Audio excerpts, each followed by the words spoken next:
kulanti wacan wanaagsan dadka na daawanayo meel kasta oo aad joogtaan halkani waa Kalson TV oo aan idinka soo gudbinayno waraysiga idinku soo fool leh studio-na magaalada Minneapolis gobolka Minnesota ee dalka Mareykanka sida daawadayaal aad wararka kula socotaan waxa haatan socda ololihii doorashooyinka ee Somaliland kuwaasi oo loo qoondeeyay in doorashadu ay dhacdo bisha November ama bisha 13 hadii eebaha wadalay oo ogolaado saddexdii xisbi qaran ayaa ololahooda midba maalin oo markaasi soo bandhigay isagoo taageerayaashiisu ay garab taagan yihiin waxa studio-na maanta nagu soo booqatay oo martino ah ayaan Maxamed Ismaaciil oo iyadoo ah gudoomiyaha garabka haweenka ee xisbiga wadani ee gobolka Minnesota ee dalkan Mareykanka marka ugu horeysa ayaan ku soo dhaweeyay studio-na Minneapolis ku soo dhawo marka hore. Thank you very much, Ali. Adiga bahda Kalson TV baad baan uga mahad celinayaa in adigu soo invite gareyseen studio-diina. Adiga mudan. Aan gudagal marka su'aalaheena. Waxaan ka bilaabayaa bil markuu horeysa ayaanay. Aragtidaada sida aad u aragtid doorashooyinkan ololaha socda imika. Sidee baad u aragtaa muuqaalahan? Horta hadii aan israahdo ka hadal doorashooyinka imika ka taagan wadanka Somaliland waxa weeyaan horta waxay gaareen heer dimuqraadiyad aad u heer sareysa oo u eeg hadaynu eegno wadamadan hore u maray hadaad u eegtid wadamada Afrika ee imika sida Kenya oo kale ay doorashadu ka dhacaysana waxaad aragtaa wadanka Kenya ee muddada badan dhisnaa ee aan lahayn burbur inaynu ka horumarsanahay oo ka caddahay tartanka loolanka ka dhaxeeya saddexda xisbiba waaya xisbiga taageertid ama waad ka tirsan tahay ee gudoomiyaha qaybta ama garabka haweenka ee gobolkan aad ka tahay rajo intee la eg baad ka qabtaa in ay hantaan hoggaanka dalka rajadan wallahi ka qabaa horta waa rajo aad iyo aad u weyn waxay rajaduna rajo aad u weyn baan ka qabaa rajadan ka qaba waxa weeyaan hadaad eegtid todobada gobol ee ay ka tirsantahay wadanka Somaliland todobadaba kacdoon baa ka dhacay shicibkuna waxay inta badan ay tusaale u yihiin markay kacaan inay isbedel rabaan isbedelkaas oo ka iman kara ama mid tacliimeed ama mid ka iman kara in baahi kale bila aadan oo taala marka waxaan leeyahay in shacabkii isbedel buu rabaa waaya isbedelka aad ka dhawaajisay aad rabtaan hadaad xisbiga wadanatiin ee aad leedahay waad kaga duwanaan kartaan xisbiga idin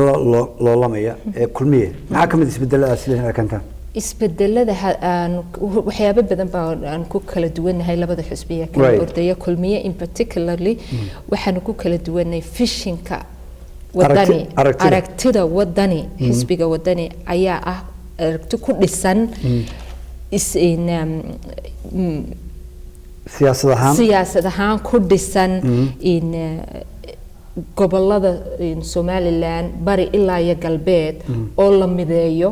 nabad ka dhalato saami qaybsi ka dhasho in isgal iyo joojin la joojiyo qabiil hadda si xun dadku isticmaalayaan hase ahaatee in lagu celiyo qabiilka sidoo ahaan jiray markan soo korayay ama markii aynu Soomaaliya ku noolaan jirnay Soomaaliyadii hore oo ahayd qabiilku wax la isku haybsado oo qurux badan oo sharaf lahaa waaya imika xisbiga kulmiye oo kale wuxuu isagu leeyahay inaan qabiilkii yarayna ayaa siyaasaddan waxa ku jirta inaan qabiil lagu dhaqmin waxa siyaasaddan ka mid ah in si cadaalad gobolada loo sinaado saami qaybsiga oo kale marka labada xisbi wax moodaa in dadka waxa ay ku soo jiidanayaan in ay soo eegayeen sidee xisbiga wadani ay ballanqaadkooda u oofin karayaan in sidaas sheegtay ay goboladii mideeyaan wuxuu aanu noqon inay ku ololayaan laakiin hadhow ay ballantii oofiyaan maxaad oranayd xisbiga wadani horta cali wayba muuqataa hadda saami qaybsiga hadaad aragtid xisbiga wadani ilaa xagga u sareysa ilaa iyo xagga u hooseysa ama taageerada ama xubin qofku ha ka ahaado waad arkaysaa inay dad qabaa'il kala duwan ay ku shiraakoobeen hadda xisbigan wadani waxa weeyaan xisbi raba inuu dhiso ama adkeeyo dadnimada Somaliland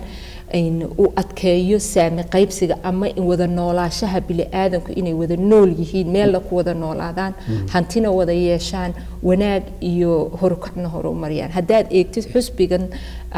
kulmiye oo intaa hadda aad arkaysid inuu qabiilun ka hadlayo inuu qabiilun ku socdo inuu ay noqotay wax maanta uu Muuse Biixi la taagan yahay ama dadka halyeeyada u ah xisbiga kulmiye ay yihiin wuxuu qabiil raba inay ku shaqaystaan xisbiga iyaga sida ku muuqata anigu ma ihi shakhsiyan in gabadh ah qolada lagu tilmaamo gudoomiyaha iyaga xisbiga wadani la balmatid lama ihi lama baalma ihi waxaan ahay aniga run ahaantii hadii la eego hadii sida qabiil ahaan loo eego waxaan ahay gabadh habaroola oo Muuse adeerkay u yahay aan oran karayo Muuse Biixi waa adeerkay aan oran karayo laakiin Muuse Biixi waxaan kaga soo horjeedaa ama kulmiyada kaga soo horjeedaa waa ra'yi waa barnaamij waxa weeyaan wax qabad ayaan kaga soo horjeedaa hadii aan dib u yar noqdo 2013kii Somaliland baan tagay in anigu kulmiyaan ahaan jiray markii hore kulmiyaan u ololeyn jiray 2013kii markaan tagay waxyaabo aan filanaynin baan soo arkay waxa kaliya aniga qalbigaygii ka saaray inaan kulmiye noqdo ama kulmiye u abaabulo waxaan u sameyn jiray waxa weeyaan waxa la yidhi baabuurka ka baydh waa baabuur reer hebele baabuurka ka baydh baabuur reer hebele weeyaan marka aniga hankayga ayaa ka weynaa kol hadii Somaliland aan tagay oo Somaliland aan xisbi aan u ololeynayay uu madax ka ahaa wax qabiil ku soo noqda marka waxa ii cadaatay inay qabiilkii la soo noqdeen kulmiye ololahoodii horena aan dareemay markan dib u gal sameeyay inay qabiil ku dhisnayd xisbiga dhan in wadanka inay ku dhisaan soo qabiil hadii run laga hadlayo xisbigaas kulmiye ayaa qabiil aad ugu dhaqmaya oo ayaan mar hadii dadkii qabiilka ku wada dhaqmayaan maxaa adeerka ula joogay ra'yi again qofka bil aadankii haduu rabo inuu siyaasad xor ku noqdo ama uu ku noqdo in uu ka xor noqdo sidiisaba shakhsi kale bil aadan waxay u sheegaan waa inuu isagu siyaasi xor noqdo waa wuxuu garaadkiisa ka keenaa waa wuxuu hooyanahay saddex caruuran Mareykan ku kariyay haddaan tusaale soo qaato markan ku idhaahdo markii hore yareeraayeen markan ku idhaahdo waxa samee hooye nacam hooye baa la oran jiray ha laakiin hadda waxa la igu oranayaa why كوس قفكي مسكحدي بو هذا أيا سكر ده مركب قف مجورة choice بو قف يالنا كchoice كي بعني هو حنقضي مركن إندي حسبية ده صدق حسبي وطن كتاجن right now إن حسبيا أنا جمد أنفعيه هاي وايو قبيل بونا كل سنة واي أنا كقدرنا waxaa tahay gudoomiyaha sidaan hore u sheegnay garabka haweenka ee gobolka Minnesota ee xisbiga waddanka ka socda haweenku meelo badan ayay iyaguna ay isha saaraan oo u gaara baa jira waxa meelaha u muhiimka haweenka kamid ah dhinacyada caafimaadka iyo iskuulada oo iyagu hooyadii ciyaalkii gelisay iskuulkii xisbiga waddani kaalintiina haweenka ay isleedihiin aad ka qabataan ama xoog aad ku saartaan public schoolski iskuulada caamka ah iyo caafimaadka iyana maxaad ka oranayd ayaanay sidoo uu ogtahay ba horta in xisbiga wadani wuxuu u qoondeeyay 30% buu yiri ayaan dumarka siinaya boqolkiiba 30 baan siinaya inay xukuumadda ku lug lahaadaan ama ha noqoto madax ka noqdaan ama anywhere at 30% buu siinaya waxa horta wadankii hadda ka baxay Somaliland wixii la oran jiray public schools kuna waa meesha bil aadan ama bulsho ka dhisanto waayo Somaliland imika sidoo ognahay caliyow waa dal ay ka wada furan yihiin wax public schools la yiraahdo marka waxay kala noqdeen arday dad wax bartay iyo dad aan waxba baranin okay aniga shakhsiyan haddaan qof hooyo Soomaaliyeed ahay oo Somaliland aan ahay dad waxaan rabaa ilmahayga ilmo meel la soo istaagi kara oo la dhig noqon kara oo wax ay ra'yi isweydiisan karaan marka hadii ay noqoto 20% ama 30% aad tiraahdid ubadkii dadkii wax haystay baa wax baray ubadkii aan waxba haysanin meel bay fadhiyayaan oo joogayaan hadhow toole 30 40 50 years again marka la soo noqdo waxay taagnaanaysaa maanta heerka in taaganay qabiilkii baa soo noqonaya waayo qabiilku wuxuu eegtaa jaahilnimada in waxa that's why bay u baahan yihiin 30% inay public schoolskii mental healthkii women's issue cidi kama hadasho inta badan yaana ka hadli kara qofka kaliya u advocate garayn kara ama dadka kaliya u advocate garayn kara u hadli kara dumarku waa dumar nin waxba kama oga hooyada ilmihii la gaajoonaysa ilmihii iskuul siinayna wuu baxayaa wuu soo noqonayaa in aabu waxba kama oga xanuunada dumarka in mental healthka in dad rag waxba kama oga soo markaa waxa weeyaan issue dhanoo isku beeran ama isku sidii beedoo kale ah oo u baahan in la kala qaado waxaana kaliya u hadli kara waa xusbiga wadani way markaan garabkiina aan sii eego haweenka loolanka siyaasadeed ragga marka la eego raggu inta badan kursi bay ku wada ordayaan oo kursi waa muuqda iyagu marka haweentiin oo shirtaan haweenka gudoomiyaha u tahay xisbigiina meeshaas leedihiin aad isha ku haysaan isleedihiin halka aad wax ka qabataan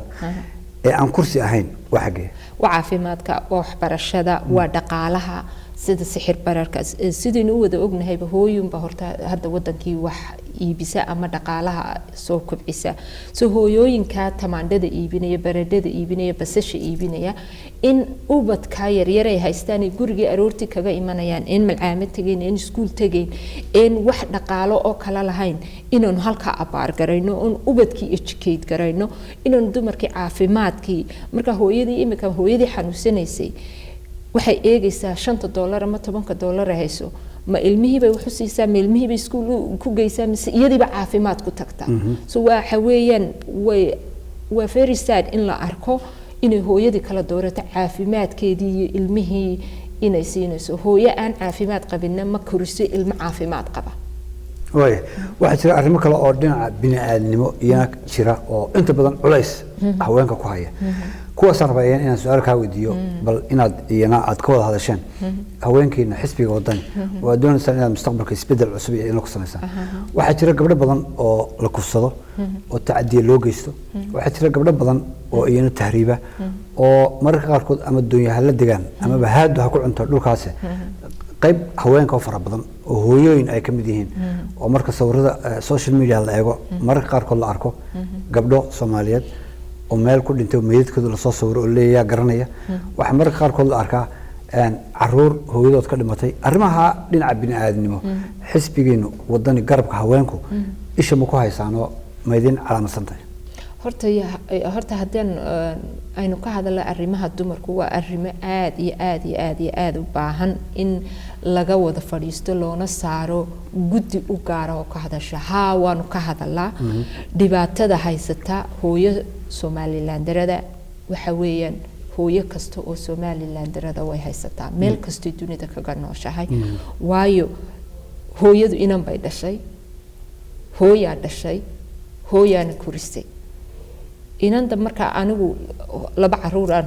laba hablood baan leeyahay marka la yiraahdo kufsi ama inan tahriibtay oo ka tahriibtay wadankeedii gurigeedii hooyadeedii meeshii laga tayday la mid tahay so marka horta waa inaan u eegaa horta wax aniga inay dhibayaan naftayda dhibayaan tahay qofkuna hadday naftiisa waxba dhibin ta kale bil aadankuna ma dhibto marka anigu waxaan leeyahay ilmaha tahriibaya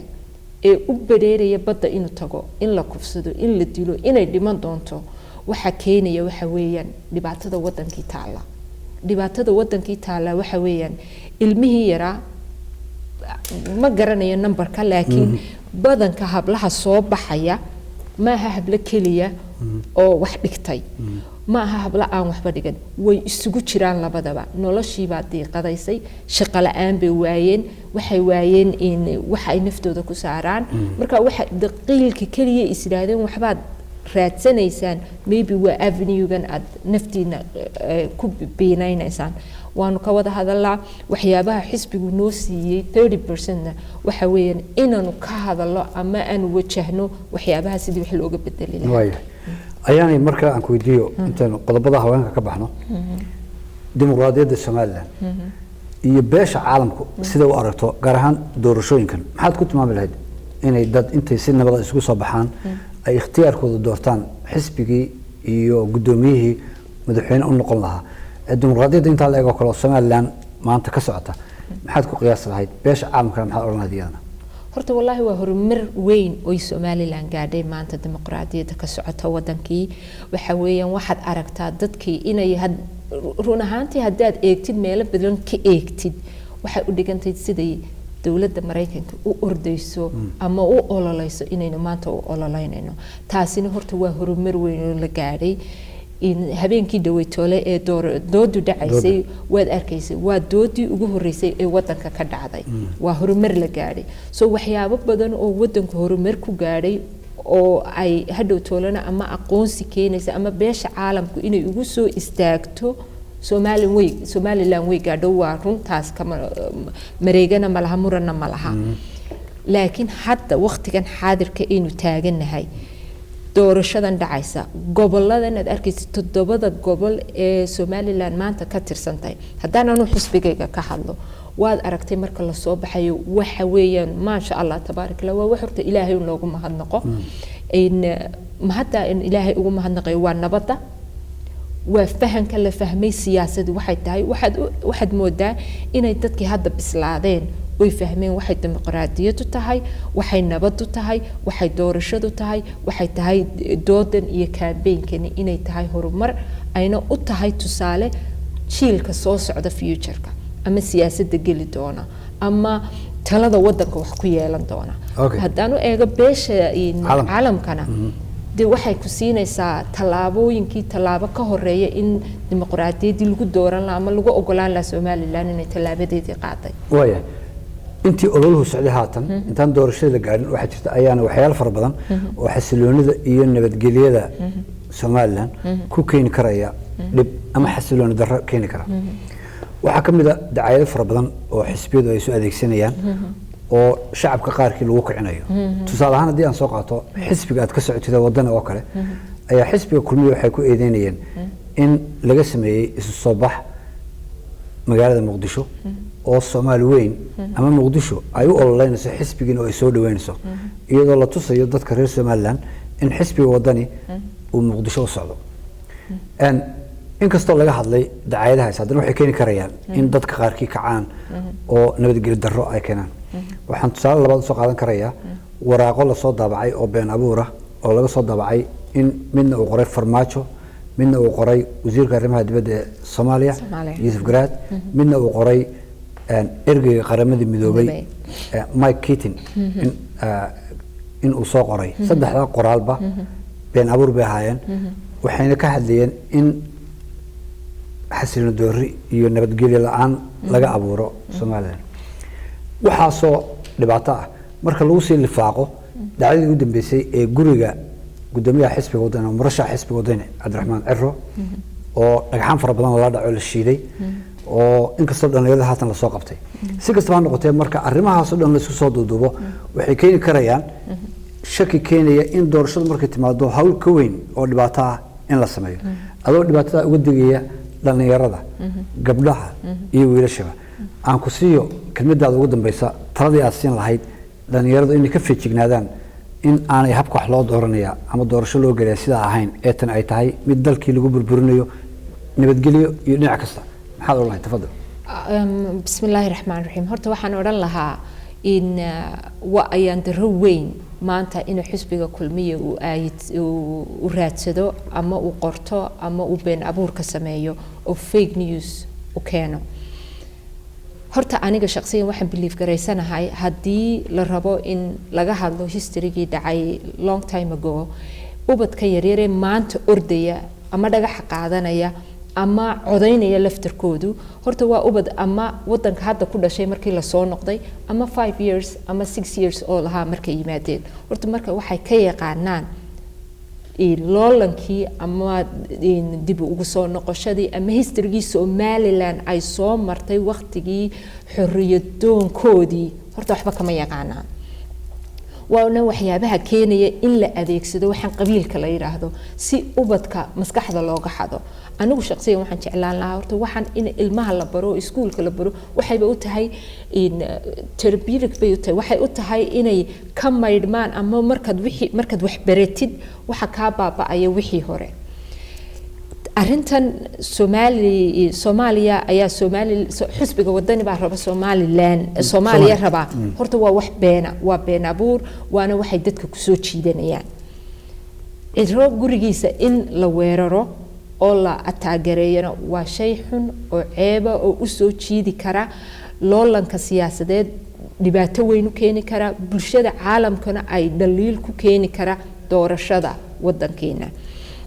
waxaan anigu ka jeclaan lahaa qofka bini aadamkii markuu sameeyo in khalad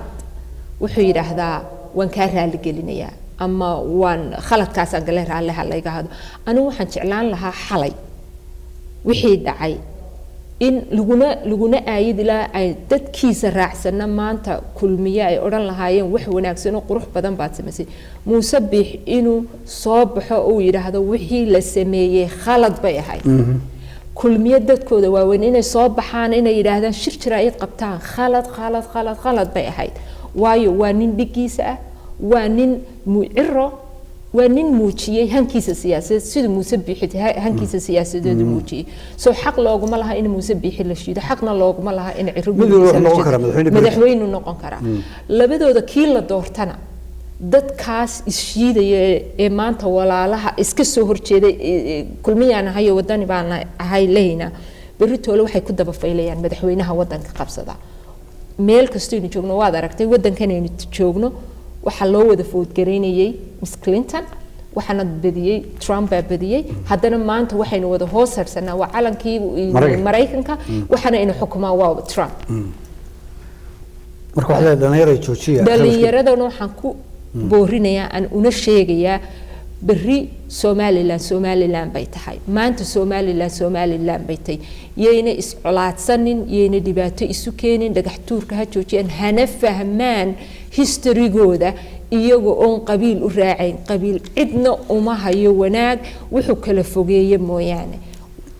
wiil iyo gabadh labada kii doonaba wax barashaad u baahantiin inaad dhigiina adduunyada jooga kuwa idinku xeeran waa Djibouti waa Ethiopia waa Afrikada kale waa dunida inteedoo kale ubad baa jiro ilmo wal oo meesha taagan isku daqiiqad ay dhasheen oo raba inuu wax barto idinkuna la dadaalo oo noqda kuwii wax baranayay qabiilka ka baxa aad iyo aad baa mahadsantahay وهاجاك داود يلا تحسنا وحيا هيد أيان محمد إسماعيل ويده قدوميها قربك هوانك حسبي وطني وطن كان مريكنك وحان كوري سني أرمها لنا سياسة حسبي أي تاجرته حسبي وطني والله جودهان كسعدا سومالان حسبي ذا قرنكو أي أول والله ميان إن أي قبطان دورشين كصوص عدا بيشا نوفمبر هرانتي ذا القبان دولو إن هجانك متكمدي ومركزي قبطو وحنا يجني مستقبلك iyo waxyaabaha ay dimacsiin xisbigaasi wadani gaar ahaan arrimaha khuseeya dhinaca haweenka tan iyo mar kale barnaamijkan oo kale ama waraysi kan oo kale daawada inta dib u kulmi doono waa cali xaraare oo dhamaantiin badii ka tagay sida iyo nabad geliyo aad iyo aad ba mahadsantahay ayaan adiga mudan cali adiga mudan kalsan TV